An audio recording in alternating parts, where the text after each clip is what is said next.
Hi friends, మీకు ఈ video నచ్చినట్లయితే సబ్స్క్రైబ్ చేయండి. దేవి వసుంధర దేవి ఎక్కడ ఉందో అక్కడ వస్తూ ఉంటుంది. ఇంతలో అక్కడున్న వసుంధర దేవి అయితే ఆ గౌతమ్ గారిని ఎలాగైనా సరే తీసుకువెళ్ళి మాలిని దగ్గర నిలదీయాలి అని చెప్పేసి అనుకుంటూ ఉంటుంది. ఇంతలో అక్కడున్న వసుంధర దేవి అయితే తనకి ఎవరు ఫోన్ చేశారో తనకైతే ఫోన్ చేస్తూ ఉంటుంది. ఇంతలో అక్కడున్న రింగ్ టోన్ అక్కడికి వినిపించడంతో, ఏంటి ఈ రింగ్ టోన్ ఇక్కడే ఎక్కడో వస్తున్నట్టుందే, కానీ ఎవరు కనిపించటం లేదు, ఎవరు చేశారు నాకు ఫోన్ చెప్పేసి ఆలోచిస్తూ ఉంటుంది.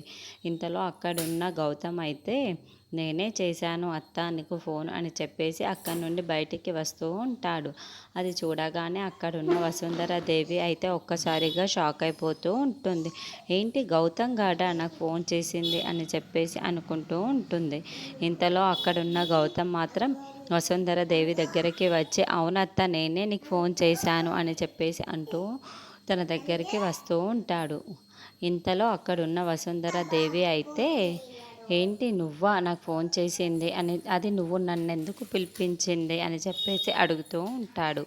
అవును నేనే నిన్ను ఇక్కడికి పిలిపించాను ఇక్కడికి అని చెప్పేసి చాలా కోపంగా మాట్లాడుతూ ఉంటాడు. అది వినగానే అక్కడున్న వసుంధర దేవి అయితే తన దగ్గర ఉన్న రివాల్వర్ని తీసి అక్కడున్న గౌతమ్కి అయితే షూట్ చేయబోతూ ఉంటుంది. ఇంతలో అక్కడున్న వసుంధర